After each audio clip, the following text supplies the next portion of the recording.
اللہ تبارک و تعالی اس دنیا کے اندر بہت سارے لوگوں کو منصب اور مقام عطا فرماتا ہے۔ بہت سارے لوگ ایسے ہوتے ہیں جنہیں اللہ تبارک و تعالی زندگی میں بڑے بڑے مواقع عطا کرتا ہے۔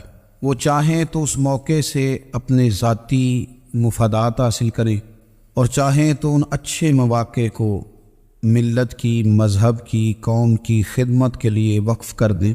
کچھ لوگ ایسے ہوتے ہیں کہ جو کسی مقصد کے حصول کی طرف سفر تو کر رہے ہوتے ہیں، لیکن اس کے پیچھے زیادہ تر ان کے ذاتی مفادات کار فرما ہوتے ہیں اور وہ اپنے دنیاوی مقاصد کے لیے، اپنے اور اپنے خاندان کے دنیاوی فوائد کے لیے کوشش کر رہے ہوتے ہیں۔ ایسے لوگ بھی محدود رہ جاتے ہیں، ان کی سوچ بھی محدود رہ جاتی ہے اور کئی دفعہ کچھ تھوڑی دیر کے لیے ان کے نام ابھرتے ہیں اور پھر ہمیشہ کے لیے دب جاتے ہیں۔ کچھ لوگ ایسے ہوتے ہیں جو زندگی کے اندر اللہ کے لیے، اللہ تعالیٰ کی رضا کے لیے، رسول پاک صلی اللہ تعالیٰ علیہ وسلم کی خوشنودی حاصل کرنے کے لیے، دین کی، ملت کی، ملک کی سربلندی کے لیے آگے آنا چاہتے ہیں۔ میرا رب کریم قرآن مجید سورہ حج میں ارشاد فرماتا ہے کہ الذین ان مکناہم فی الارض، کچھ لوگ ایسے ہیں کہ اگر ہم انہیں زمین میں اقتدار دیں، زمین میں اگر ہم انہیں قابو دیں تو وہ کیا کریں گے؟ اقاموا الصلاۃ وآتوا الزکوٰۃ، وہ نماز قائم کریں گے، زکوٰۃ ادا کریں گے، وامروا بالمعروف، نیکی کا حکم دیں گے، ونہوا عن المنکر، اور لوگوں کو بری باتوں سے منع کریں گے۔ وہ دینی، فکری، اصلاحی انقلاب برپا کر دیں گے، نماز کو عام کریں گے، زکوٰۃ کو عام کریں گے، بھلائی کا حکم دیں گے اور برائی سے منع کریں گے۔ اللہ تبارک و تعالیٰ نے ان لوگوں کو جب اقتدار دیا، وہ کون لوگ تھے؟ سیدنا صدیق اکبر، حضرت فاروق اعظم، سیدنا عثمان غنی، حضرت مولا علی رضوان اللہ تعالیٰ علیہم اجمعین۔ اللہ نے جب ان لوگوں کو اقتدار دیا زمین کے اندر، اللہ تبارک و تعالیٰ نے انہیں نبی پاک علیہ الصلاۃ والسلام کی نیابت کے لیے چنا، تو ان لوگوں نے یہ انقلاب برپا کیا، نمازیں عام ہو گئیں، شوق سے لوگ صدقات و خیرات دینے لگے، بھلائی عام ہوئی، برائی کا کلا کما کیا گیا۔ ہمارے ہاں بھی لوگ احتساب کی باتیں کرتے ہیں، ہمارے ہاں بھی لوگ کہتے ہیں کہ میں رشوت خوری کو، کرپشن کو، ناجائز چیزوں کو ہمیشہ کے لیے جڑ سے اکھیڑ پھینکوں گا۔ لوگ دوسروں سے مطالبہ کرتے ہیں کہ یہ سارے کام جائز کریں، لیکن خود اس پر عمل کرنے کو تیار نہیں ہوتے۔ یاد رکھ لیں کہ یہ جو احتساب ہے یہ انسان کی اپنی ذات سے شروع ہوتا ہے۔ آپ جب نظام احتساب دنیا کے اندر مستحکم کرنا چاہتے ہیں تو اس میں پھر آپ کو اپنی ذات کو سامنے پیش کرنا پڑے گا۔ آج ہم بات کرنے جا رہے ہیں سیدنا فاروق اعظم رضی اللہ تعالیٰ عنہ۔ تو جناب عمر فاروق رضی اللہ تعالیٰ عنہ کا جو نظام احتساب ہے، انہوں نے اس کو گھر سے شروع کیا تھا، اپنے آپ سے اس کا آغاز فرمایا تھا۔ ہمارے ہاں یہ ہوتا ہے کہ جس بندے کے اکاؤنٹ میں اچھے خاصے پیسے ہیں، وہ بل جمع کرانے جائے تو اسے لائن میں نہیں لگنا پڑتا، مینیجر صاحب اسے آگے بلا لیتے، تو وہ بعد میں کیا کہہ رہا ہوتا ہے؟ کہتا ہے دیکھو اللہ نے کتنی عزت دی ہے، مجھے لائن میں نہیں لگنا پڑا۔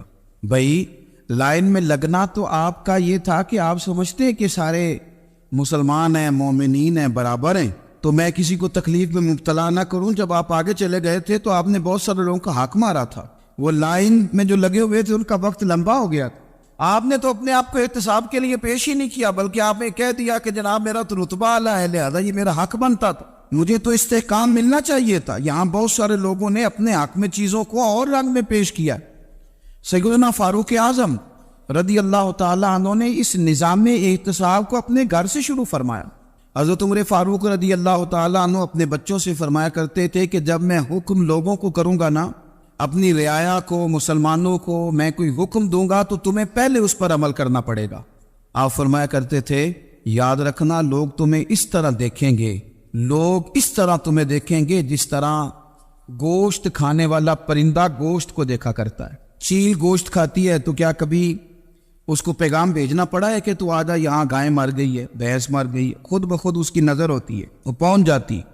جناب عمر فرمانے لگے میرے گھر والوں، میرے بیٹوں، میری بیٹیوں، میری اہلیہ، لوگ تمہیں اس طرح دیکھیں گے جس طرح گوشت کھانے والے پرندے دیکھتے ہیں، لہذا میں جب کسی کو عمل کروں تو پہلے تمہیں اس پر عمل کرنا پڑے گا جب میں کسی کو حکم دوں۔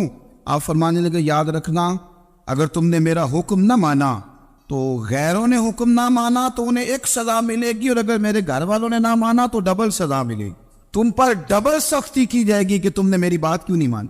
یہ نظام احتساب ہے۔ ہم نہ دوسروں کے بچوں کا گلا کاٹ کے اپنے بچوں کی خوشیاں لینا چاہتے ہیں، ہم چاہتے ہیں کہ دوسروں کے بچوں کے حصوں کا مال میرے گھر میں آ جائے، آ جاتا ہے۔ کچھ لوگوں کی سیاست چل جاتی ہے، کچھ لوگوں کا فریب اور فراڈ کام کر جاتا ہے، لیکن وہ گھر روشن نہیں ہوتے۔ ان گھروں میں پیسہ ہوتا ہے پر قرار رخصت ہو جاتا ہے، ان گھروں میں آسانیاں اور وسعتیں تو آ جاتی ہیں لیکن ایک دوسرے کا احترام ختم ہو جاتا ہے۔ سیدنا فاروق اعظم رضی اللہ تعالیٰ عنہ کا یہ طریقہ تھا کہ وہ اپنے بچوں پر سختی کرتے۔ آپ ہمارے ملک میں یہ نظام ہے، موجودہ حکمران ہو یا ان سے پچھلے، بچے سب کے ملک سے باہر رہتے ہیں، یہاں رہتے ہیں تو محلات میں، باہر جاتے ہیں تو بڑی بڑی آسائشوں میں۔ ان کے بچوں کے لیے قانون بھی الگ سے ہیں، قاعدے بھی الگ سے ہیں، اور ہمارے ملک کے اندر تو ایک باقاعدہ پروٹوکول کا سسٹم ہے، اس سسٹم سے گزر کر بڑے بڑے لوگ چلنا پسند کرتے ہیں۔ ہمارے زمانے میں بھی کچھ چیزیں سرکاری ہوتی ہیں خالص، لیکن عجیب نظام ہے نا، ہر چیز کا کرایہ بڑھ جاتا ہے، سرکاری دکان کا نہیں بڑھتا۔ باقی دکانیں 5-6 سال کے لیے ملتی ہیں، سرکاری دکان پہ آپ قبضہ کرنا چاہیں تو پورے 100 سال کے لیے مل جاتی ہے، چونکہ یہ عام عوام کی پراپرٹی ہے تو اس کے ساتھ جو مرضی کو سلوک کرے۔ ایک سرکاری چراگاہ تھی جس کے اندر جانور چرا کرتے تھے، ہمارے یہاں بھی پنجاب میں کچھ جگہیں ہوتی ہیں تو ہم لوگ کہتے ہیں شام لاٹ ہے، سرکاری چراگاہ میں جانور چرا کرتے تھے۔ حضرت عمر فاروق رضی اللہ تعالیٰ عنہ کے صاحبزادے سیدنا عبداللہ ابن عمر رضی اللہ تعالیٰ عنہ نے بھی ایک اونٹ خرید لیا، تو سب لوگوں کے جانور سرکاری چراگاہ میں چرتے تھے، آپ نے بھی اپنا جانور وہاں چرنے کے لیے، کھانے پینے کے لیے چھوڑ دیا۔ وہ جب اونٹ آیا تو پتلا تھا، کچھ دنوں کے بعد وہ فربا ہو گیا، طاقتور ہو گیا، موٹا تازہ ہو گیا۔ حضرت سیدنا عبداللہ ابن عمر رضی اللہ تعالیٰ عنہ نے بیچا تو وہ ڈبل قیمت سے بھی زیادہ کا بکا، کیونکہ پہلے دبلا پتلا تھا، اب موٹا تازہ فربا ہو گیا۔ حضرت سیدنا فاروق اعظم رضی اللہ تعالیٰ عنہ کو پتہ چلا تو بلایا، فرمایا پتر اونٹ بیچ دیا ہے؟ ابا جی بیچ دیا ہے۔ فرمایا کتنے کا خریدا تھا؟ اتنے کا۔ بیچا کتنے کا؟ ڈبل قیمت بتائی۔ فرمایا اس طرح کر کے اصل رکھ لے اور جو اوپر ملی ہے مجھے دے دے۔ حضور آپ نے کیا کرنی ہے؟ فرمایا میں سرکاری خزانے میں جمع کروں گا۔ حضور کیوں؟ فرمایا اس لیے کہ تیرا اونٹ سرکاری جگہ پہ چرا کرتا تھا، وہ گھاس سرکاری جگہ سے کھاتا تھا۔ حضور سب کے کھاتے۔ حضرت عبداللہ ابن عمر کہنے لگے سب کے کھاتے ہیں؟ آپ فرمانے لگے تو سب میں شامل نہیں ہے، تو امیر المومنین کا بیٹا ہے، تجھے میں یہ حق نہیں دے سکتا، تیرے اوپر تھوڑی سختی زیادہ کی جائے، تجھے یہ حق نہیں ملے گا۔ تو اپنے اونٹ کو چونکہ سرکاری چراگاہ میں چرایا کرتا تھا، لہذا تجھے وہ جو اصل رقم یہاں جمع کرانی پڑے گی۔ ہمارے تو بچے پہلی بات تو یہ ہے کہ بات ہی نہیں سنتے، یہ سب کے بچوں کی بات کر رہا ہوں، ٹیچر کے بچے ہوں، سیٹھ کے بچے ہوں، پیر کے بچے ہوں، امام صاحب کے بچے ہوں، کسی کے بچے ہوں، پہلے تو سنتے نہیں۔ اور اللہ خیر کرے اگر آپ کوئی سنانا چاہیں تو فوری طور پر وہ ہوم منسٹری کے پاس پہنچ جاتے، ان کی اماں ان کی وکیل بن جاتی، آپ کہہ ہی کچھ نہیں سکتے، حالات رخ بدل جاتے۔ اس کا نقصان یہ ہوتا ہے کہ ان کو تراشا نہیں جا سکتا، ان کو ہیرے نہیں بنایا جا سکتا، ان کے اوپر کچھ ایسی میل کچیل چڑھ جاتی ہے جو بڑی عجیب و غریب ہوتی ہے۔ اور کچھ لوگ ایسے ہوتے ہیں جو خرابی کرنے میں بھی اپنا کردار ادا کرتے ہیں، خرابی کرنے میں، اور بڑے لوگوں سے منسلک ہونے کے لیے لوگ رستے تلاش کرتے ہیں، رستے۔ میں چونکہ چیزوں کا مطالعہ کرنے کا بڑا شوقین ہوں، تو میری والدہ داخل تھی کئی سال پہلے ہسپتال میں، تو مجھے اس ہسپتال میں کچھ دن رہنا پڑا، ایک پرائیویٹ ہاسپٹل تھا، تو اس میں انہوں جگہ جگہ لکھ کے لگایا تھا ملازمین کو بخشیش نہ دیں، ہم ان کو بڑی اچھی معقول تنخواہ دیتے ہیں، سیلری بڑی عمدہ ہے، تو لوگ بخشیش نہ دیں۔ میں نے جو مینجمنٹ کے لوگ تھے ہاسپٹل کی، ان میں سے ایک سے میں نے کہا کہ اگر کوئی بندہ اپنی خوشی سے دینا چاہے تو آپ نے بڑا موٹا لکھ کے لگایا برائے مہربانی ان کو بخشیش نہ دیں۔ اس نے بڑی قیمت، سادہ آدمی تھا پر میری بڑی اس نے مجھے بات بتائی، مجھے نفع ہوا۔ کہنے لگے مولوی صاحب جب کچھ امیر لوگ اسپتال میں مریض لے کے آتے ہیں تو وہ صفائی والے کو پہلے ہی 500 روپیہ دکھا لیتے ہیں آتے ہی، پھر وہ جیسی آواز دیتے ہیں صفائی والے فٹافٹ اندر آتے ہیں، ان کا کمرہ صاف کرتے ہیں۔ تو سارے تو بیچارے اتنے مالدار نہیں ہوتے کہ آتے ہی پہلے کام والے کو 500 دیں۔ پھر نقصان کیا ہوتا ہے کہ یہ جن کی ذمہ داری ہے بہت ساری ڈیوٹیاں کرنے کی، یہ ڈیوٹی نہیں کرتے، یہ پلٹ کے ان کے طرف دیکھتے ہیں جن کے گھر سے سالن صحیح آتا ہے، ادھر ان کی توجہ زیادہ ہو جاتی ہے، جو نوٹ ان کو زیادہ دکھاتے ہیں، جو پھل لے کے آتے ہیں تو آدھا ان کو دیتے ہیں۔ تو ہم یہ کہتے ہیں یہ کام ہی نہ کرو، یہ اپنی تنخواہ پہ کام کریں تاکہ ہر آنے والے کا درد سمجھیں، ہر ایک کو یکساں یہ سروسز فراہم کریں۔ تو ہم یہ کام کرتے ہیں، ہم ایم پی اے کے اور کسی سے ہمارا تعلق نہ بنے تو ہم جناب اس کے ڈرائیور سے ہی تعلق بنا لیتے ہیں، ہم وہ جو آپریٹ کرنے والا ہوتا ہے ٹیلی فون، اسی سے بڑا تعلق بناتے ہیں، اس کو مٹھائی کا ڈبہ جلدی پہنچا دیتے. تو اسی طرح سے بڑے لوگوں کی اولادوں کو بگاڑا جاتا ہے. حضرت عاصم بن عمر رضی اللہ تعالیٰ عنہ، یہ سیدنا فاروق اعظم کے بیٹے تھے، مصر گئے تو لوگوں کو پتا چلا حضرت عمر کے بیٹے آئے. لوگوں نے تحفے دیے، بڑی بڑی چیزیں آپ کو دی. حضرت عمر کا بیٹا ہے، بڑے گفٹ دیے. تو صاحبزادے واپس آئے تو ان کے پاس بڑے تحائف تھے. سیدنا عمر فاروق رضی اللہ تعالیٰ عنہ نے دیکھا تو فرمایا ادھر لانا تحفے. کہا ابا جی لوگوں نے مجھے دیے ہیں. فرمایا تو نے کیوں بتایا تھا کہ میں امیر المومنین کا بیٹا ہوں؟ کہا حضور ان کو ویسے ہی پتا چل گیا. فرمانے لگے پتر یہ تحفے تمہیں اس لیے ملے ہیں کہ تم امیر کے بیٹے ہو، یہ تحفے تمہارا حق نہیں، چونکہ تمہیں اس کرسی کی وجہ سے ملے ہیں اور یہ کرسی مسلمانوں کی ہے، لہذا یہ حق بھی مسلمانوں کا ہی ہے. یہ لا سارے مال غنیمت میں جمع کیے جائیں. آپ اپنے گھر سے جب احتساب شروع کرتے ہیں، اپنے گھر سے، اور یہ یاد رکھیں یہ جو لوگ آتے ہیں آپ کے بچوں کو نوازنے کے لیے، یہ انہیں خراب کرتے ہیں، بگاڑ پیدا کرتے ہیں، یہ عجیب و غریب سی چیزوں میں مبتلا کر دیتے ہیں، بچوں کا نقصان ہوتا ہے. کل کلام پھر جو شاپر اچھا لے کے آئے پیر صاحب کے بچے ذرا اس سے پیار سے ملتے ہیں، نقصان ہو جاتا ہے، یہ دستے نگر ہو جاتے ہیں، یہ لوگوں کی طرف جیتے ہیں، دوسروں پہ ڈیپینڈ کرنے لگتے ہیں. حضرت ابو موسیٰ اشعری رضی اللہ تعالیٰ عنہ نے پہلے تو ایک قلین بڑا سونا تھا، تو آپ نے حضرت عمر کے گھر بھیج دیا کہ چلو ان کے گھر میں ان کی اہلیہ بچھا لیں گی. کہیں سے تحفہ آیا. پھر وہ جس کمرے میں مال غنیمت اور خزانہ رکھا جاتا تھا اس کی صفائی کر رہے تھے تو ایک دینار مل گیا. تو وہ دینار بچے سارے جا رہے تھے تو ان میں سے حضرت عمر کے ایک بیٹے کو چھوٹے کو بلایا اور بلا کے کہا پتر یہ دینار لے لو. حضرت عمر نے دیکھا کہ بیٹے کے ہاتھ میں دینار بھی ہے اور گھر میں قالین بھی ہے. ایک موقع پہ وہ قالین گیا، ایک موقع پر بچے کو ایک دینار دیا. تو حضرت عمر اپنی اہلیہ سے پوچھنے لگے یہ کہاں سے آیا قالین؟ کہا جناب ابو موسیٰ اشعری رضی اللہ تعالیٰ عنہ نے بھیجا ہے. بیٹے سے پوچھا دینار کہاں سے آیا؟ کہا مجھے انہوں نے ہی دیا ہے. آپ نے وہ دینار بھی لیا اور قالین بھی لیا اور اس کو لپیٹا اور جناب ابو موسیٰ اشعری کو بلایا اور اتنے سخت ناراض تھے، فرمانے لگے ابو موسیٰ اشعری سے کہنا میرے پاس پیدل آئے، گھوڑے پہ نہ آئے. اور جب آئے تھے حضرت ابو موسیٰ اشعری تو جناب عمر اتنے ناراض ہوئے کہ وہ قالین لپیٹ کر تو ان کے سر پہ مار دیا. فرمانے لگے پکڑو اپنا دینار، تمہیں پورے مدینے میں میرے بیٹے کے علاوہ کوئی اور نہیں ملے گا جسے تم خراب کر سکو. میرا پتر ہی ملا تھا بگاڑنے کی، کس نے اجازت دی تم میرے بیٹے کو دینار دو؟ کیوں لائے تم میرے گھر میں قالین؟ حضرت عمر فاروق رضی اللہ تعالیٰ عنہ فرمانے لگے میں زمین پہ سونے کا عادی ہوں، زمین چٹیل بھی ہو تو رب کا بندہ بن کے سوتا ہوں تو اللہ مجھے آرام اور سکون کی نیند عطا فرما دیتا ہے. مجھے تمہارے مخملوں کی اور قالینوں کی ضرورت نہیں ہے. احتساب یہاں سے شروع ہوتا ہے بھائی. یا ہم نہ اپنے گھر میں بیٹھ کے مایوس باتیں کرتے ہیں اور فلانے کے بچے کہاں پہنچ گئے، فلانے کے بعد بڑا پیسہ آ گیا، میں کچے مکان میں رہوں، میں یہ کروں، دیکھو مجھے نہیں سہولی. یہ تو آپ مایوسی والی باتیں کر رہے ہیں، یہ تو آپ کمزور باتیں کر رہے ہیں. یہ تو اس طرح کی باتیں تو ہارے ہوئے لوگ کرتے ہیں. اس طرح کا لب و لہجہ تو ان لوگوں کا ہوتا ہے جو احساس کمتری کا شکار ہوتے ہیں. یہ آپ نے کس طرح کا لب و لہجہ اور اپنے بچوں کو آپ بھکاری بنا رہے ہیں تاکہ دوسروں کو دیکھ کے تو مایوس ہو جائے. اٹھ باندھ کمر کیوں ڈرتا ہے، پھر دیکھو خدا کیا کرتا ہے. آپ کا جو احساس ہے وہ اتنا خوبصورت ہو، آپ کے لہجے کے اندر اس قدر ٹھہراؤ ہو، آپ کو اطمینان آ چکا ہو، اور آپ کے بچے کبھی بھی کمپیریزن نہ کریں اپنا کسی کے ساتھ، کبھی بھی انہیں کرنے نہ دیں. آپ وہ کبھی یہ بات نہ کریں کہ فلانے زیادہ اچھا کھاتے پیتے ہیں تو ہم کدھر ہے، کرنے نہ دیں. انہیں بتائیں کہ بیٹا اپنی مٹی پہ چلنے کا سلیقہ سیکھو، سنگ مرمر پہ چلو گے تو پھسل جاؤ گے. ان کو بتائیں کہ جو تمہارے پاس ہے یہ خدا کا عطیہ ہے، اسی پر تم نے قناعت کرنی کبھی بھی. حضرت زید بن حارثہ سے نبی پاک صلی اللہ علیہ وسلم کو بڑا پیار تھا. پھر ان کے بیٹے حضور کے غلام زادے حضرت اسامہ بن زید کے ساتھ بھی حضور بڑا پیار کرتے.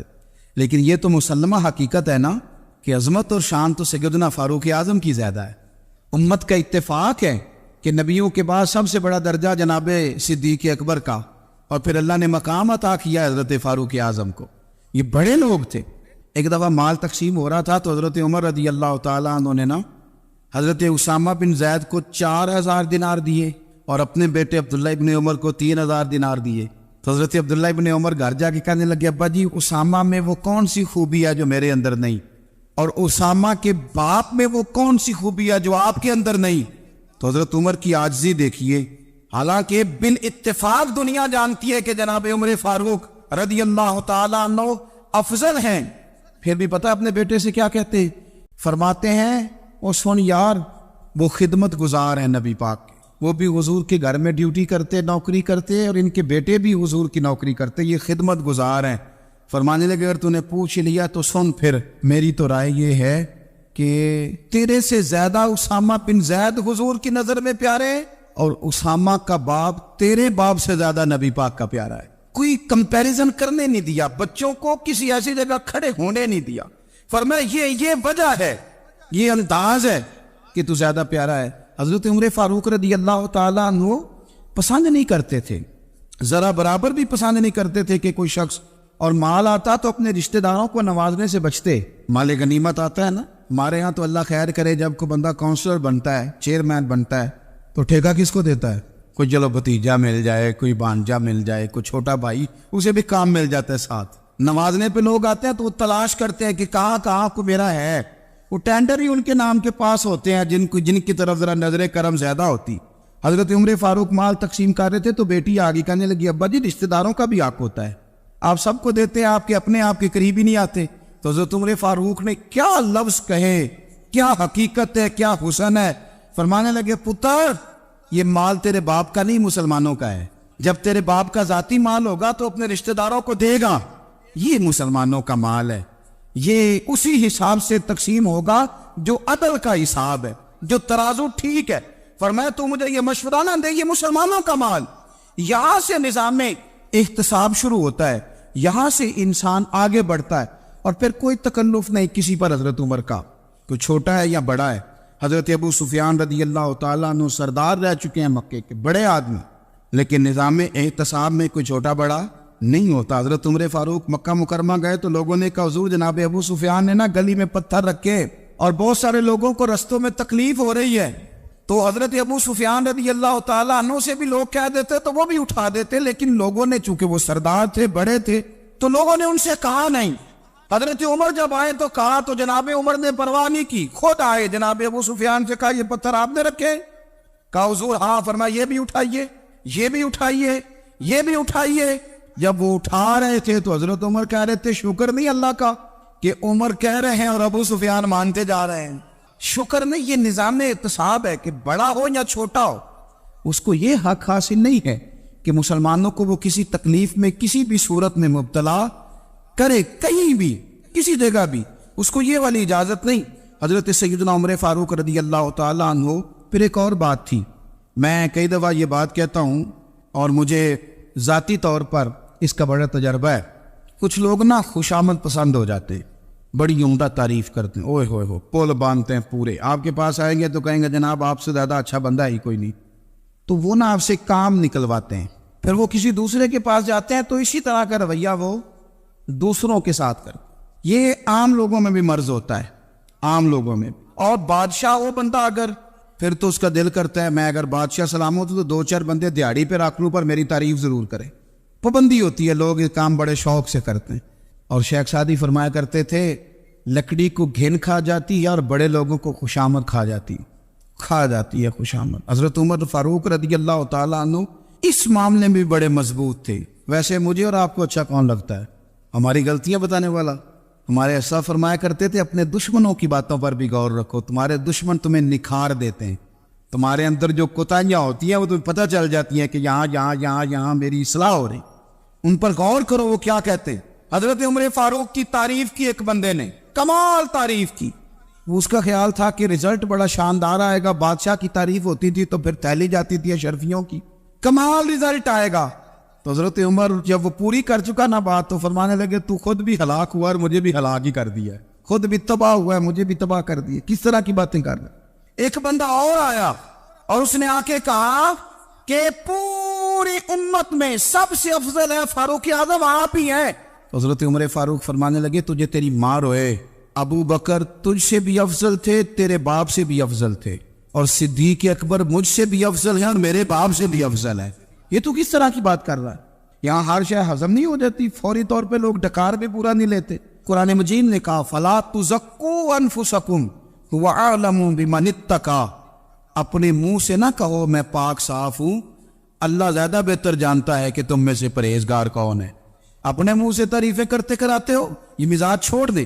حضرت عمر رضی اللہ تعالیٰ عنہ پسند نہیں کرتے۔ ایک آدمی نہ چلتا تھا وہاں تو بڑا متکبرانہ چال کے ساتھ چلتا، حضرت عمر نے دیکھا، یہاں تک احتساب فرماتے، زمین پہ زور زور سے پیر پٹکتا، چال بڑی اس کی متکبرانہ، لوگ بڑے پریشان ہوتے۔ حضرت عمر نے ایک دن سمجھایا، باز نہیں آیا، اگلے دن پہ درہ نکال لیا، لگائے 4 درے، فرمایا آج کے بعد نہ چلنا اس طرح مدینے میں پیر پٹک پٹک کے۔ اس وقت تو اسے غصہ لگا، لیکن کچھ دیر کے بعد نا جب غصہ اترا تو حضرت عمر کے پاس آیا، کہنے لگا حضور اللہ آپ کا بھلا کرے، آپ نے درے نہیں مارے، آپ نے تو شیطان بھگا دیا جو میرے ساتھ چمٹا ہوا تھا، چمٹا ہوا شیطان آپ نے مجھ سے بھگا دیا ہے۔ یاد رکھیں مسند امام احمد بن حنبل میں حدیث ہے، اللہ کے پیارے رسول صلی اللہ علیہ وسلم فرماتے ہیں جو دنیا میں متکبرانہ چال کے ساتھ چلتا ہے نا، قیامت کے دن وہ اللہ سے اس حال میں ملے گا کہ رب اس سے ناراض ہوگا۔ متکبرانہ چال سے نہیں چلیں گے۔ تو حضرت فاروق اعظم رضی اللہ تعالیٰ عنہ کا یہ طریقہ تھا کہ آپ خیال کرتے، اور پتہ کس طرح کا آپ کا مزاج تھا، فرماتے تھے تقسیم کرو، دوسروں کا بھی خیال رکھو۔ جس طرح بندہ دیوانہ وار نہیں لوگوں کا خیال رکھتا کہ بندہ بگڑے کوئی نہ، دیوانہ وار۔ کچھ لوگ تبلیغ کرتے ہیں رسمی، اور کچھ لوگ ایسے ہوتے ہیں جو لوگوں کی اصلاح میں دیوانے ہو جاتے ہیں، ان کی خواہش ہوتی ہے یہاں بھی بندہ ٹھیک ہو جائے، یہاں بھی بندہ ٹھیک ہو جائے، یہاں بھی بندہ ٹھیک۔ کچھ لوگ کڑی نگرانی کرتے ہیں کہ انسان بگڑنے نہ پائے۔ حضرت عمر فاروق رضی اللہ تعالیٰ عنہ نا گوشت والی دکان کے پیچھے جا کے بیٹھ گئے کئی دنوں تک۔ وہ کہنے لگا حضور یہاں کیا ہے؟ فرمایا تو اپنا کام کرنا۔ گوشت والی دکان پہ بیٹھے کام کر اپنا، نگرانی کرنے لگے حضرت عمر۔ پھر آپ نے نا وہ بندے پکڑ لیے، کون؟ جو 2 دن مسلسل گوشت خریدنے آئے، پکڑ کے کھڑا کر لیا، فرمایا تو کل بھی گوشت لینے آیا تھا؟ حضور ہاں۔ فرمایا آج پھر کھائے گا؟ حضور جی۔ تو آپ فرمانے لگے کیا تیرے محلے سے غربت ختم ہو گئی ہے؟ تیرے رشتہ دار سارے پیٹ بھر کے کھاتے ہیں، تو 2 دن گوشت لینے آتا ہے۔ فرمایا آج کے بعد مسلسل گوشت لینے آیا تو درے سے ماروں گا، خبردار یہ کام نہ کرنا۔ یہاں تک نظام احتساب کا جب خیال رکھا جائے پھر حالات بگڑا نہیں کرتے، پھر وہ قابو میں رہا کرتے۔ حضرت عمر فاروق رضی اللہ تعالیٰ عنہ اس ترتیب کے ساتھ اصلاح کرتے، اس ترتیب کے ساتھ۔ سیدنا فاروق اعظم رضی اللہ تعالیٰ عنہ کی ایک بات آخر میں عرض کرنی ہے، وہ میں بھی اپنے اوپر لاگو کروں، آپ بھی غور کریں۔ حضرت عمر فاروق رضی اللہ تعالیٰ عنہ نے نا خط لکھا حضرت ابو موسیٰ اشعری کو۔ آپ فرمانے لگے یاد رکھنا جو گورنر، جو امیر اپنے رب کریم کی فرما برداری کرتا رہتا ہے نا، اس کی رعایا بھی اس کی فرما برداری کرتی، اور جو لوگ اپنے رب کریم کی فرما برداری چھوڑ دیتے ہیں پھر جنہوں نے ان کی فرما برداری کرنی ہوتی ہے وہ ان کی فرما برداری چھوڑ دیتے۔ آپ نے سپہ سالاروں کو خط لکھے تھے، فوج کے جو جرنیل تھے، کمانڈو تھے، ان کو خط لکھے تھے، فرمایا جو سپاہی نماز نہیں پڑھتا اسے فوج سے نکال دو، اور ساتھ لکھا تھا یاد رکھو جو رب کا وفادار نہیں وہ ہمارا کیسے ہو سکتا ہے، نکال دو ان لوگوں کو، فوج سے الگ کر دو۔ ہم آج جو بے پناہ پریشان ہیں، ہمارے بچے بات نہیں مانتے، شاگرد بات نہیں مانتے، ہم شکوے کرتے ہیں، بے ادبی بڑھ گئی۔ ادب کے ساتھ میں گزارش کروں گا بڑوں کی بارگاہوں میں، جو میری طرح کے بڑے بنے ہوئے ہیں، بزرگوں سے نہیں بات کرتا، ان سے میں کہوں گا کہ ہمیں ایک دفعہ اپنے اوپر بھی تو غور کر لینا چاہیے، کہیں ایسا تو نہیں ہے کہ ہم جب تک اللہ تعالیٰ کے فرما بردار تھے، جب تک ہم تقوی کے معیار پر تھے، ہماری بات ماننے والے ہماری بات مان رہے تھے، کہیں ایسا تو نہیں کہ ہم اس معیار سے ہل گئے ہیں تو اب جو ہمارے فرما بردار تھے وہاں سے ہل گئے۔ حضرت عمر رضی اللہ تعالیٰ عنہ فرمایا کرتے تھے کہ لوگوں کو عجب میں مبتلا نہیں ہونا چاہیے، خود پسندی کا جو ماحول ہوتا ہے اس سے لوگوں کو ہمیشہ نکلنا چاہیے۔ حضرت عمر کے ایک صاحبزادے نے کنگھی کر لی، اچھا لباس پہن لیا تو درہ مارا جناب عمر نے، تو آپ کی بیٹی کہنے لگی ابا یہ تو بالکل جائز ہے، اچھے کپڑے پہننا، اچھا لباس پہننا اور سر میں کنگھی کر لینا، اس پر درہ کیوں مار دیا؟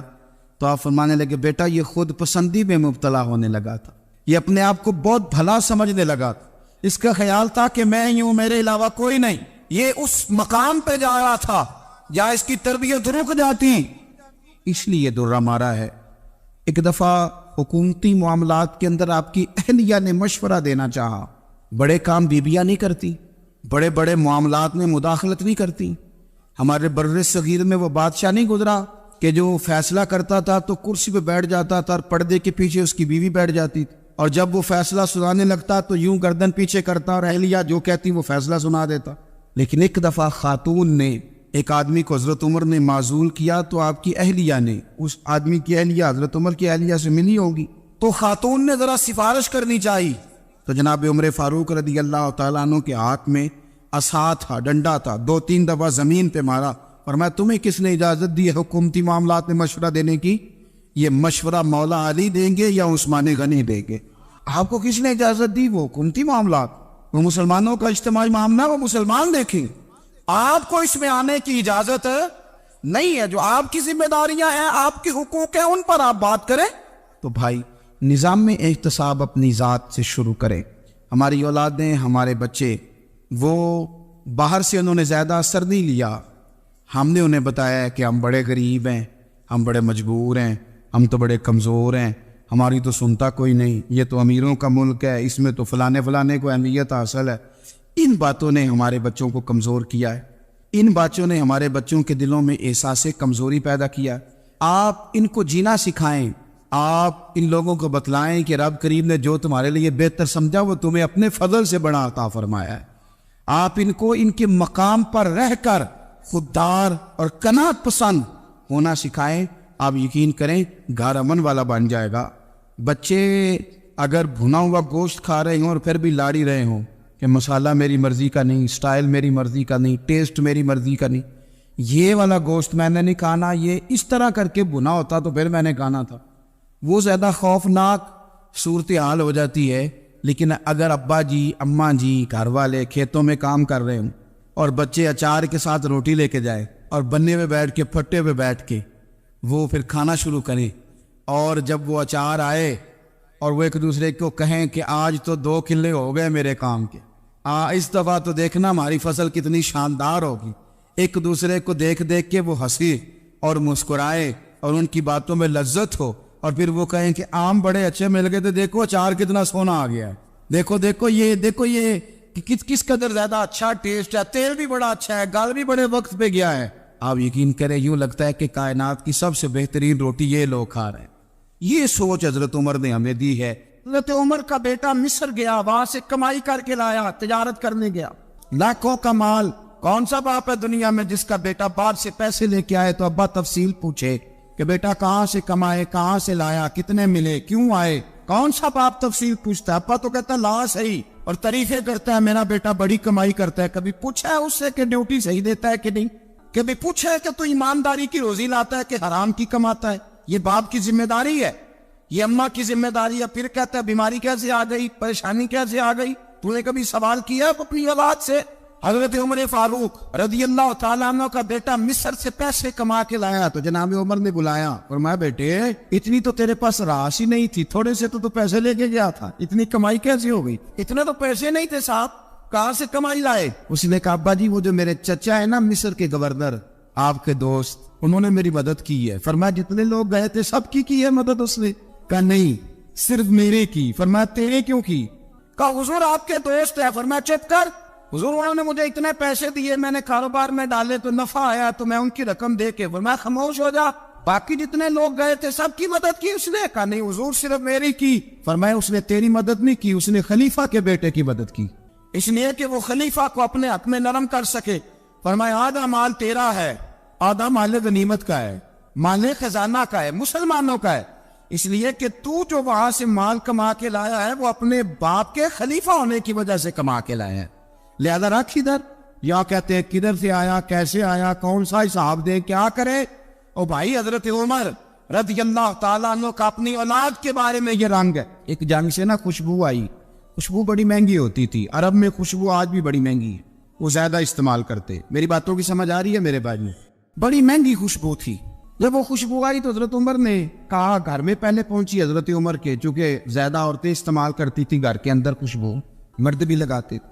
حضرت عمر نے اپنی بیوی سے کہا، آپ کی زوجہ تو تھی وہ بڑی خوشبو کو پسند کرتی۔ حضرت عمر نے اپنی زوجہ سے کہا کہ خوشبو لاؤ، میں نے ایک عورت کی ڈیوٹی لگائی ہے، وہ خوشبو تول کے نا تو حصہ برابر صحابہ میں بانٹ دے گی۔ تو آپ کی زوجہ کہنے لگی کسی بی بی کی ڈیوٹی لگانے کی کیا ضرورت تھی، میں جو موجود تھی میں بانٹ دیتی ہوں تول کے حصہ برابر۔ آپ نے فرمایا نہیں تو رہنے دے، فلانے بی بی بانٹے گی۔ حضور میں نے بھی بانٹنی ہے، میرے پہ کچھ حق ہے؟ آپ نے فرمایا نہیں تو تفصیل نہ پوچھ، تو خوشبو دے دے، کوئی اور بانٹے گی۔ خاتون خانہ تھی نا، کہنے لگی نہیں مجھے بھی آج آپ کو بتانا ہی پڑے گا کہ کوئی جو بانٹ سکتی ہے تو میں کیوں نہیں بانٹ سکتی؟ زوجہ کہتی عمر نے بات کی تو میری چیخیں نکل گئیں۔ حضرت عمر فرمانے لگے جب تو خوشبو بانٹے گی نا تیرے ہاتھوں کو بھی لگے گی، تیرے دوپٹوں کو بھی لگ جائے گی۔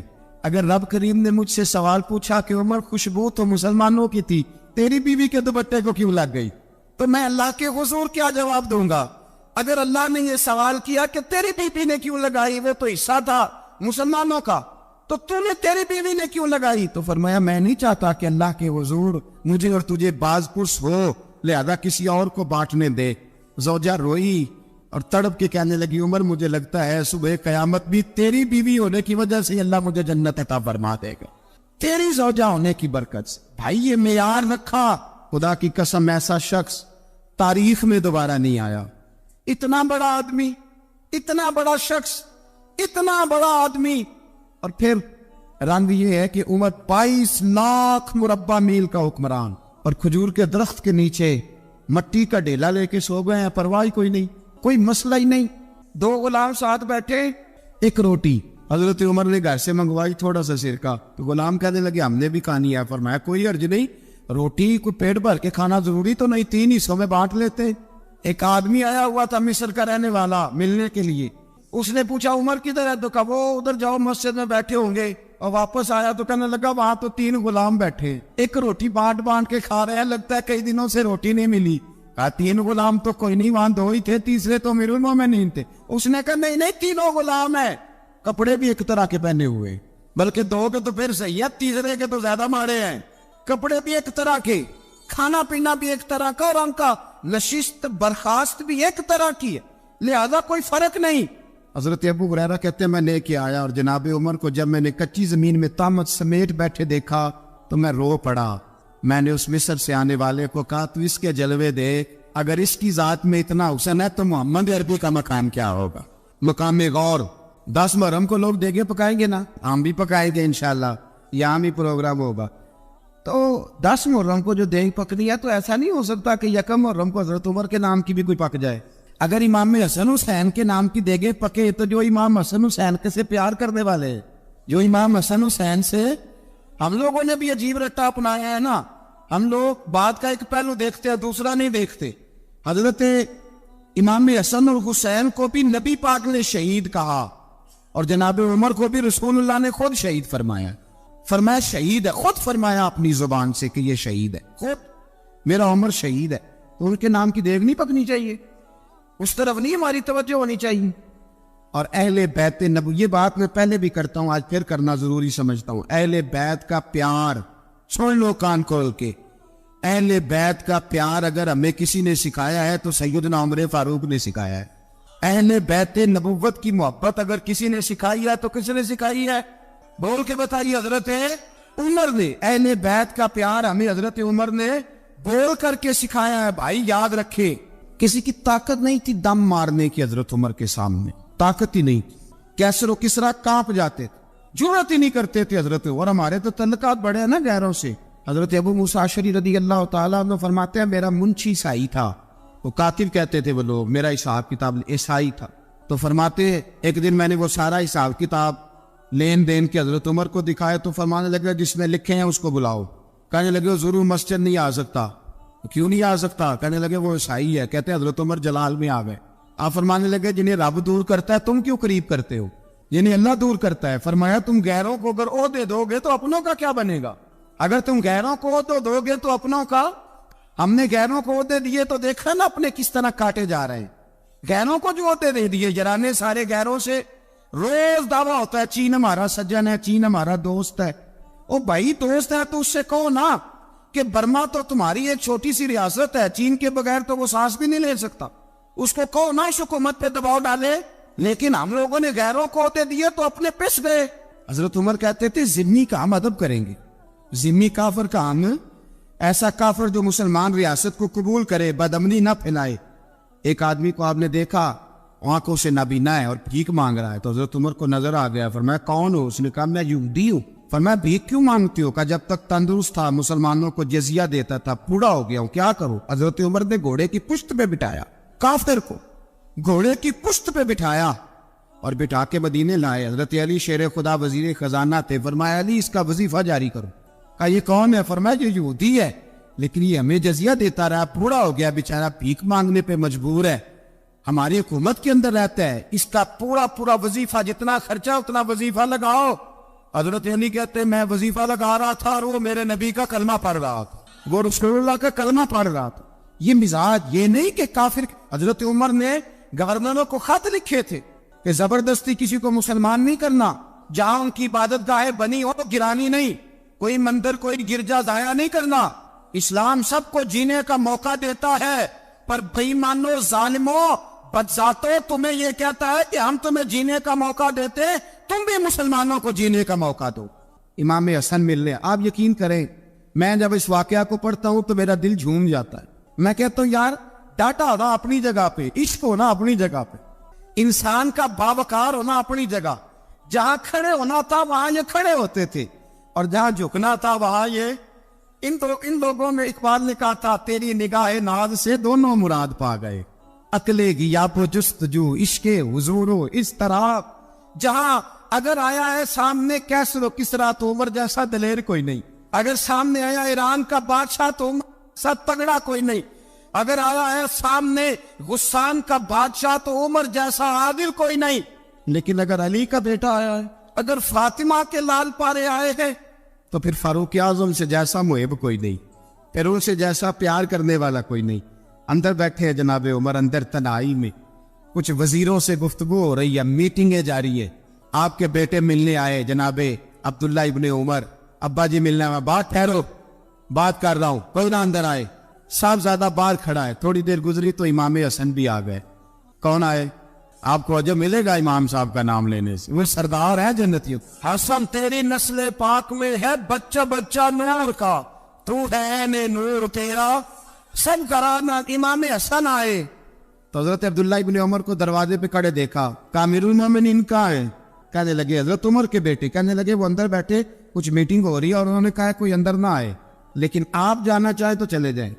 تو انہوں نے کہا جب آپ باہر کھڑے ہیں تو مجھے کوئی اتنا ضروری کام نہیں, اور ابھی زور کی نماز تھوڑی دیر میں ہوگی, میں مسجد میں مل لوں گا امیر المومنین سے. یہ بات کہہ کے امام حسن چلے گئے. یار اتنی بڑی بات نہیں تھی. اور میرے استادوں کا بیٹا بھی آئے تو کہا ٹھیک ہے جی وہ سوئے ہوئے, تو کوئی غرض نہیں یار میں ٹھہر کے آ جاؤں گا, کوئی بڑی بات نہیں تھی. دیکھا جائے تو بڑی بات نہیں تھی, پر بات بہت بڑی تھی, اس لیے کہ یہ خالی حسن نہیں ہے, حسن ابن علی ہے, یہ حضرت فاطمہ کے لخت جگر. حضرت عمر باہر نکلے, عبداللہ ابن عمر سے پوچھا کوئی آیا تو نہیں؟ تو کہا حضور امام حسن آئے تھے. تو کہا پھر شہزادے کو اندر کیوں نہیں بھیجا؟ کہا میں نے کہا تھا. وہ کہنے لگے اگر امیر المومنین مصروف ہیں تو میں ظہر میں مل لوں گا. حضرت عمر رونے لگے. فرمایا بیٹے تو نے اچھا نہیں کیا. پھر مسجد نہیں گئے, سیدھے امام حسن کے دروازے دستک دی. امام حسن باہر آئے. کہا شہزادے آئے تھے تو ملے کیوں نہیں؟ تو امام حسن کہنے لگے حضور آپ کا اپنا بیٹا دروازے پہ کھڑا تھا, اور منع بھی کیا تھا آپ نے, تو میں زور میں مل لیتا. حضرت امام حسن فرماتے جوش جذبات میں جناب عمر نے سر سے پگڑی اتار دی. جوش جذبات کہنے لگے حسن میرے بیٹے کا اور آپ کا کیا مقابلہ؟ کیا اس کی ماں کا نام فاطمہ الزہرا ہے؟ کیا اس کی نانی کا نام خدیجہ کبریٰ ہے؟ کیا اس کے نانے کا نام محمد مصطفیٰ ہے؟ آپ کا اور اس کا کیا مقابلہ؟ پھر رو پڑے اور کہنے لگے بیٹے میں مکے کے صحراؤں میں اونٹ چرایا کرتا تھا, یہ جو میرے سر پر عزت کے بال ہیں یہ تیرے نانے کے اگائے ہوئے. میں مکے کے خبردار شہزادے خبردار. او بھائی اہل بیت نبوت کے ادب کا رنگ اگر سکھایا ہے تو سیدنا عمر نے سکھایا ہے. حضرت عمر فاروق اتھارٹی ہے, اسلام کی اتھارٹی. یکم محرم حضرت عمر کی شہادت ہے. یہودی بول اٹھا, کافر بول اٹھا. اگر 6 مہینے عمر دنیا میں اور رہتے تو دنیا میں کوئی کافر موجود نہ ہوتا. 6 مہینے. اور جب اس بطل جلیل کا جنازہ اٹھا, اللہ بخاری پڑھیے نا, اللہ مرزقنا شہادت فی سبیلک, اللہ بسترے کی موت نہ دینا, شہادت کی دینا. عمر شہید ہوئے, مسجد نبوی میں نماز پڑھاتے, اور جب جنازہ اٹھا تو مدینے کا پھر پیچھے جو دلیر بچے وہ مولا علی تھے. جناب عمر کا جنازہ اٹھا تو سب سے پہلی آئے جو نکلی وہ حضرت علی کی زبان سے نکلی, اور حضرت ساری داڑھی افسوس سے بھر گئی. لوگوں نے کہا کہ علی کیا ہوا؟ فرمانے لگے تم دیکھ نہیں رہے جنازہ کس کا اٹھا ہے؟ پلٹ کے دیکھو تو صحیح، تم پتہ نہیں ہے کون گیا ہے؟ کہ حضور کیا ہوا؟ آپ فرمانے لگے عمر اس طرح کے کام کر کے گیا ہے، اب ان کے رستوں پہ کون چلے گا؟ کون اس کے جگر راہ وفا میں نقش ایسے چھوڑ آیا ہوں، میں جس منزل سے گزرا ہوں وہ اب تک یاد کرتی ہے۔ حضرت علی حضرت عمر کے جنازے پہ کھڑے ہو کے کہتے ہیں اللہ مجھے اس طرح کے عمل کرنے کی توفیق دے جس طرح کے عمر کر کے گیا۔ میرے بھائی قتل عزیز، قتل حریت، حضرت عمر رضی اللہ تعالیٰ عنہ جو اپنی زندگی انقلاب والی گزار کے گئے۔ عمر جب دنیا سے گئے تو 80 دینار کا قرضہ تھا، 22 لاکھ مربع میل کا حکمران، اور اپنے بیٹے سے کہنے لگے بیٹے کوشش کرنا تیرے خاندان والے مل کے میرا قرضہ اتار دے، میری قبر پہ بوجھ نہ رہے، اور اگر خاندان والے مدد نہ کریں تو میرے دوستوں سے بات کرنا، وہ مدد نہ کریں تو پھر علی سے بات کر لوں۔ ان کا پیار آپس میں اتنا، اور تو اختلاف ثابت کر رہا۔ 80 دینار کا قرضہ چھوڑ کر حضرت عمر دنیا سے گئے، اور جاتی دفعہ کہہ گئے میرے بعد میرے بچوں کو حکومت کے مشورے میں بھی شامل نہ کرنا، حکومت کے مشورے میں بھی میری اولاد شامل نہ ہو۔ اتنا بڑا شخص اتنا بڑا رنگ دے کے یکم محرم کو جب عمر فاروق کا وصال ہوا تو بیٹے سے کہنے لگی اماں عائشہ سے جا کے کہو میرا بھی نبی پاک کے روزے میں دفن ہونے کو دل کرتا ہے۔ ایک قبر کی جگہ ہے اماں جی نے اپنے لیے رکھی ہے، بخاری یا بخاری۔ حضرت عائشہ کے پاس صاحبزادے گئے، کہنے لگے اماں جی عمر کو زخم لگ گیا ہے، حالت بڑی پریشانی والی ہے۔ وہ کہتے ہیں اگر اماں اجازت دے۔ سید عائشہ رو پڑی، فرمانے لگی کہ وہ اپنی قبر کی جگہ تو لینا کسی کو دیتا، پر عمر نے کمال ہی بڑا کیا، اسے کہو جاؤ گنبد خضرا میں قیامت تک جو مصطفیٰ پہ اور ابو بکر پہ سلام پڑے گا وہ تجھ پہ بھی سلام پڑھ کے جائے، جاؤ میں نے جگہ دی۔ حضرت عمر فاروق رضی اللہ تعالیٰ عنہ مدینے کی گلی سے گزر رہے ہیں، امیر المومنین ہے، مدینے کی گلی سے گزر رہے ہیں، ایک گھر کے اندر سے بچیوں کے رونے کی آواز آئی، بچیاں رو رہی ہیں، اور بچی اپنی ماں سے کیا کہتی ہے؟ کہتی اماں ابو بکر تو اب انتقال کر گئے، حضرت عمر کا پہلے دن ہے خلافت کا، اب ہمارا کیا بنے گا؟ ابو بکر تو وصال کر گئے۔ حضرت عمر فاروق رضی اللہ تعالیٰ عنہ نے رونے کی آواز سنی، دروازے پہ دستک دی، کہا بیٹو کیا بات ہے؟ تو بچیاں کہنے لگی عمر ہمارے ابا جی ہماری 10-15 بکریاں ہیں، تو ہمارے والد صاحب ان کا دودھ دھو کے بیچا کرتے تھے، گزارا ہو جاتا تھا۔ جس دن ابا جی فوت ہوئے تو اس دن سے لے کر ابو بکر صدیق روز عصر کے بعد آیا کرتے تھے، ہماری بکریوں کا دودھ دھو کے دیتے تھے، کچھ ہم پیتی تھی کچھ بیچ لیتی تھی، گزارا چلتا تھا۔ جس دن ابو بکر صدیق خلیفہ بنے تو ہم نے جا کے کہا ابو بکر اب کون دودھ دھوئے گا؟ تو سیدنا صدیق اکبر رضی اللہ تعالیٰ عنہ نے فرمایا بیٹے پہلے تو میں مرضی سے خدمت کرتا تھا، اب تو مصطفیٰ کی امت کی نوکری میری ڈیوٹی بن گئی ہے، تو میں آؤں گا۔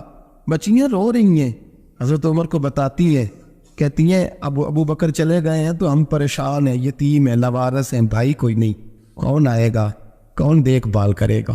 حضرت عمر فاروق گھٹنوں کے بل زمین پہ بیٹھ گئے، ان چھوٹی چھوٹی بچیوں کو سینے سے لگایا، فرمانے لگے میں ابو بکر کا کیا کروں، میرے لیے رستے بڑے مشکل کر گیا ہے، میں اس کے کس بادشاہ وقت ہو کے وہ غریبوں کے گھروں میں آ کے ان کی بکریوں کا دودھ بھی دھوتا تھا، امیر المومنین ہو کے یہ رنگ بھی تھا۔ اور میں بیٹیوں فکر نہ کرنا، جب تک عمر زندہ رہے گا عمر آتا رہے گا، یہ نوکری کرتا رہے گا۔ کوئی دن بیتے تو حضرت عمر فاروق کو یاد آیا مدینے میں ایک بوڑھی اماں بھی رہتی ہے جس کا کوئی گھر کا کام کرنے والا نہیں، اور جس بی بی کا کوئی بال بچہ نہیں، اور آنکھوں سے بھی وہ نابینی ہے۔ حضرت ابو بکر صدیق رات کے سناٹے میں جایا کرتے تھے، اس کے گھر میں جھاڑو دیتے تھے، یہ بادشاہ ہے، اس کی فقیری کا رنگ دیکھو، اس کو کنویں سے پانی بھر کے لا کے دیتے تھے۔ اور یہ لفظ آپ سنیں گے تو حیران ہو جائیں گے، اس بوڑھی اماں کے لیے نا ایک کونے میں گھر میں دور بار سیل میں ایک جگہ کھود دی تھی جہاں وہ بی بی پخانہ اور پیشاب کرتی تھی۔ امیر المومنین حضرت ابو بکر صدیق رات کو جاتے تھے اور اس کا وہ پخانہ وہاں سے اٹھا کے باہر پھینک کے آیا کرتے تھے۔ اس عورت نے پیغام بھیجا کہ عمر سے کہو میری بھی ڈیوٹیاں تو نہیں سر انجام دینی ہے۔ عمر فاروق ساری رات کام کرتے، سناٹا گہرا ہوتا، جھاڑو دبایا ہے بغل میں، اور عمر فاروق نکلے ہوئے اس بی بی کے گھر میں جھاڑو دیا جا رہا ہے۔ حضرت انس بن مالک فرماتے میں نے آخری عمر میں بھی اس بوڑھے عمر کو دیکھا ہے، اس بڑھاپے میں بھی میں نے اس شخص کو دیکھا ہے کہ جب وجود کمزور ہو گیا، داڑھی سفید ہو گئی، لیکن پھر بھی اس کا انداز نہیں بدلا۔ اس نے ساری زندگی بادشاہی میں فقیری کر کے گزار دی، یہ پھر بھی کسی کے گھر میں جھاڑو دیتا ہے، کسی کی بکریوں کا دودھ دھوتا ہے، یہ کسی غریب میرے دوست یہ۔ اور جب سیدنا فاروق اعظم رضی اللہ تعالیٰ عنہ خطبہ دینے بیٹھتے تو کپڑے پھٹے ہیں، پیبند لگے ہیں، مزاج سادہ ہے، بڑا مال آیا ہے، بڑا مال، لیکن تقسیم کر دیا۔ اور یہی انداز آگے اپنے گورنروں کو دیا۔ حضرت سعید بن عامر رضی اللہ تعالیٰ عنہ آپ کے گورنر ہیں، حمص کے گورنر ہیں۔ جب لسٹ آئی نا غریبوں کی، حضرت عمر نے کہا کہ حمص کے جتنے غریب لوگ ہیں ان کی لسٹ بنا کے بھیجو، ان کو چندہ لگانا ہے۔ تو 17ویں 18ویں نمبر پر حضرت سعید بن عامر کا نام بھی آ گیا، گورنر صاحب کا۔ تو حضرت عمر نے سوچا شاید کوئی اور سعید بن عامر ہے، فرمانے لگے یہ کون ہے جس کی ڈیوٹی لگائی تھی؟ اس سے کہنے لگے یہ سعید کون ہے؟ تو کہا حضرت جی ہمارے صوبے کا گورنر۔ تو فرمایا اس کی لسٹ فقیروں میں؟ فرمانے لگے پتہ نہیں آپ نے کیا رنگ بھر کے بھیجا ہے، مہینہ مہینہ یہ شخص درختوں کے پتے کھا کے گزارا کر دیتا۔ کہ یہ میں فرشتوں کی کہانیاں نہیں سنا رہا آپ کو، میں آپ کو جنات کی جہار میں بالا کی باتیں نہیں، اس دھرتی پہ بسنے والے، اس دھرتی پہ وقت گزارنے والے میرے رسول پاک کے تیار کردہ ہیروں کی باتیں عرض کر رہا ہوں۔ حضرت عمر گئے ایک دفعہ، کہا مجھے بتاؤ تمہارا گورنر کیسا ہے؟ تو حمص کے لوگ کہنے لگے ہمیں اپنے گورنر سے 4 شکایتیں۔ کون کون سی؟ کہ پہلی بات تو یہ ہے کہ گورنر صاحب کو چاہیے فجر کے وقت آئے، یہ سورج نکل آتا ہے تو باہر آتے ہیں گھر سے، آپ کہہ کے تو دیکھیں کسی معمولی سرکاری ملازم سے بھی، پھر آپ دیکھیے آپ کا کیا بنتا ہے۔ کہا یہ سورج نکلتے وقت آتے ہیں۔ دوسری شکایت یہ ہے کہ دن کو ملتے ہیں رات کو نہیں ملتے۔ تیسری شکایت یہ ہے کہ مہینے میں ایک دن ملتے ہی نہیں گورنر صاحب۔ چوتھی شکایت ہے کہ روتے ہیں، کبھی کبھی اتنا روتے ہیں کہ بے ہوش ہو جاتے ہیں۔ حضرت فاروق اعظم نے کھڑا کر لیا، فرمایا سعید تیری شکایات آئینہ کا حضور حکم۔ فرمایا سنا ہے، پہلے تو فجر کے وقت آ جاتا تھا لوگوں کے مسائل سننے، اب تو سورج نکلتے وقت آتا ہے۔ کہا حضور بیوی بیمار ہو گئی ہے اور گھر میں نوکر تو ہے کوئی نہیں، تو میں سویرے اٹھتا ہوں تو پہلے ناشتہ بناتا ہوں، بچوں کو کھلاتا ہوں۔ اس عورت نے 35 سال میرے ساتھ وفا کی ہے، اب چارپائی پہ ہے تو میں اس کے منہ میں لقمے ڈالتا ہوں۔ کہا اسے کھانا کھلا کے جب وہ دعا دیتی ہے تو پھر نکلتا ہوں۔ تو کہا سنا ہے تو ہفتے میں ایک دن ملتا ہی نہیں، مہینے میں۔ کہنے لگی حضرت جی جب مدینے سے آیا تھا تو ایک کرتا اور ایک تامت ساتھ لایا تھا، مجھے آج 2.5 سال ہو گئے ہیں، میں نیا لباس نہیں خرید پایا۔ میں نے عرض کی میں اس دھرتی پہ بسنے والے لوگوں کی داستان سنا رہا ہوں۔ کہا میں اپنی تاب میں دھو کر خشک ہونے کو ڈال دیتا ہوں، اسے آدھا دن لگ جاتا ہے، خشک ہوتی ہے تو تاب میں پہن کے قمیض دھو لیتا ہوں اور پھر قمیض ڈال دیتا ہوں۔ حضرت جی سارا دن بیت جاتا ہے تو باہر نہیں آ پاتا۔ حضرت عمر فاروق کی گردن جھک گئی، کا سنا ہے تو رات کو ملتا ہی نہیں، یہ لفظ کہے تو حضرت سعید بن عامر کہنے لگے یہ میرا راز تھا، آپ میرے امیر نہ ہوتے تو کبھی فحش نہ کرتا، دن میں نے بندوں کے لیے رکھا ہے، رات اپنے رب کے لیے رکھی ہوئی ہے۔ میں رات کی تنہائیوں میں اپنے کریم کی بارگاہ میں جاتا ہوں اور میں سارے دن کے گناہوں کی معافی مانگتا ہوں، میں اپنی غلطیوں کی تلافی کا سوال کرتا ہوں، اس کے حضور جاتا ہوں، اسے دکھڑے سناتا ہوں، رات میری اس کے لیے بیت جاتی ہے۔ حضرت عمر کی اور گردن جھک گئی، فرمایا یہ بتا کہ تو ملتا ہی نہیں، کہ کبھی کبھی تو روتا ہے اور بے ہوش ہو جاتا ہے۔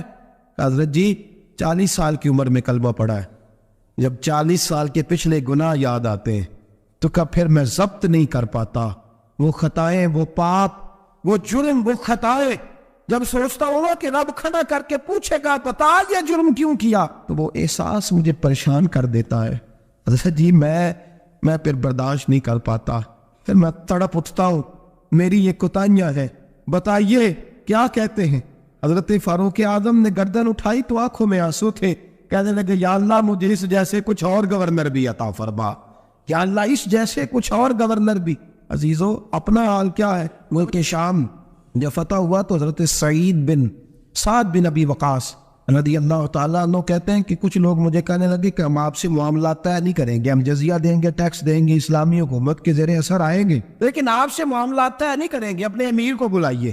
تو حضرت سیدنا سعد بن ابی وقاص کہتے ہیں میں نے خط لکھا، فرماتے خط لکھا، حضرت عمر کو. میں نے کہا جناب آئیے. جواب میں حضرت عمر نے خط میں جواب لکھا کہ فلاں دن فلاں تاریخ فلاں وقت میں ملک کے شام پہنچ جاؤں گا. حضرت سیدنا عمر چلے گھر سے. ایک غلام، ایک گھوڑا، ایک نیزہ. حضرت فاروق اعظم نے کچھ کھجوریں، خشک کھجوریں، کچھ سرکہ باندھ کے رکھ لیا رستے میں کھانے کو. یہ بادشاہی میں فقیری ہو رہی ہے. لاکھوں مربع میل کا حکمران ہے، کروڑوں لاکھوں روپے پاس پڑے ہوئے ہو. وہ ساری چیزیں رکھ لی اور سیدنا عمر فاروق رضی اللہ تعالیٰ عنہ چلنے لگے. اب غلام سے کہنے لگے بھئی میرا گھوڑا ذرا ماڑا ہے، کمزور ہے، طے کر لیں اتنے میل تو گھوڑے پہ بیٹھے گا، میں پیدل چلوں گا. پھر اتنے میل میں گھوڑے پہ بیٹھوں گا، تو پیدل چلے گا. ملک کے شام پہنچنے کا وقت آ گیا. جب وقت آیا تو پیدل چلنے کی سواری حضرت عمر کی تھی، ان کی باری تھی پیدل چلنے کی، اور سواری پر سوار ہونے کی باری غلام کی تھی. تو یہ لوگ رشتے کرتے ہیں نا تو کرائے کی کار لے کے چلے جاتے ہیں. بعد میں وہ پوچھتے ہیں کہ تجھے تے کار تے آئے سو. ہم اپنے آپ کو بنانے کے لیے جھوٹی انا بھی خریدنی پڑے تو خریدنے سے ہم پرہیز. ہم جو بتاتے وہ ہم ہوتے نہیں، اور جو ہوتے ہیں وہ ہم بتاتے. حضرت سیدنا عمر فاروق رضی اللہ تعالیٰ عنہ سواری پہ غلام ہے، خود پیدل ہے. اور حال کیا ہے، بارش ہوئی تھی تو کچھ پانی کھڑا تھا چھوٹے چھوٹے جوہڑوں میں، چھوٹے چھوٹے تالاب بنے ہوئے تھے، پانی کھڑا تھا. تو حضرت عمر فاروق رضی اللہ تعالیٰ چمڑے کے جوتے پہنے، وہ جوتے دونوں اتار کے تو بغل میں دبا لیے. حضرت سعد بن ابی وقاص فرماتے ہیں اسی بغل میں نیزہ رکھ لیا اور تامت تھوڑا اونچا کر لیا کہ پانی سے چلنا ہے، اور غلام کو گھوڑے پہ بٹھایا ہے اور گھوڑے کی لگام پکڑی ہے تو یوں پیچھے رکھی ہوئی ہے.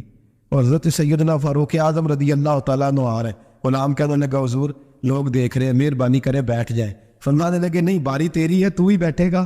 اس نے کہا حضور نہیں وہ تو ٹھیک ہے، کوئی باری فرض تو نہیں نہ ہو گئی، آپ مہربانی کریں آپ آ جائیں، ذرا لوگ آ رہے ہیں. فرمایا تمہیں کہا تھا. غلام کا تو میں نے تیسری دفعہ کہا تو حضرت عمر نے جلال سے دیکھا، اور جناب عمر کا جلال تو زمین کانپنے لگ جاتی تھی. کہتے ہیں کہا حضور آپ آ جائیں، تو کہتے تجھے کہا ہے نا چپ کر کے بیٹھا رہے. کہتے ہیں میں گھوڑے پہ ہی کانپنے لگا. غلام اب حضرت سعد بن ابی وقاص کہتے ہیں سورج غروب ہو رہا تھا، شعائیں پانی میں پڑ رہی تھی. حضرت عمر پانی سے، میں نے غور سے دیکھا تو دوڑا گیا. جا کے نا بچے نہیں مشورہ دیتے ابا جی کو، ابا جی انج نہیں کریدا، دور بدل گیا جی.